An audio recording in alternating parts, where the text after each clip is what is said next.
Voyons d'abord les effets possibles indépendamment ou avant la demande de divorce. La décharge de responsabilité fiscale.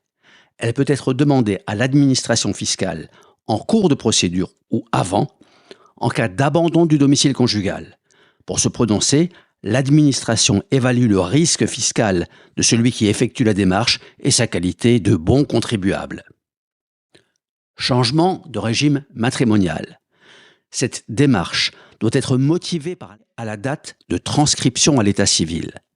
Le divorce produit ses effets à l'égard des tiers et nous verrons que cela est loin d'être négligeable.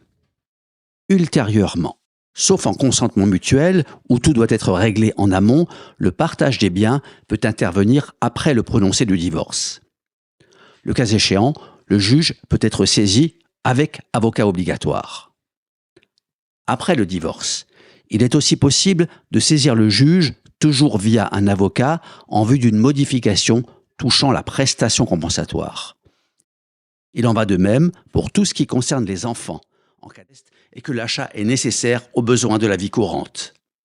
Par exemple, il y a solidarité pour l'achat d'un réfrigérateur, sauf si au lieu d'être installé au domicile conjugal, il l'est au domicile de la maîtresse ou de l'amant. Mais il n'y a pas de solidarité pour le voyage d'agrément que c'est payé à crédit un conjoint ou pour la voiture de sport. Sauf évidemment consentement de l'autre, ce qui en pratique se vérifie par sa signature. Encore que, dans la plupart des cas, imiter la signature de l'autre n'empêche pas le créancier de faire comme si l'autre avait réellement signé, à charge pour un époux de déposer plainte contre l'autre pour faux et usage de faux en écriture privée.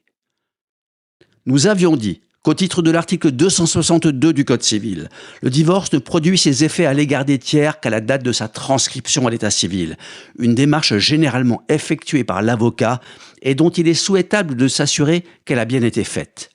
Cela aurait évité à un époux de payer plusieurs années d'impayé de loyer de son ex-conjoint, comme cela s'est réellement produit. En effet, le loyer du domicile familial est traditionnellement une dette emportant la solidarité du couple au titre de l'article 220. Quand bien même le droit au bail avait-il été concédé à l'un, le défaut de transcription fait que pour le bailleur, c'est toujours une dette du couple. Effet sur les pensions de réversion.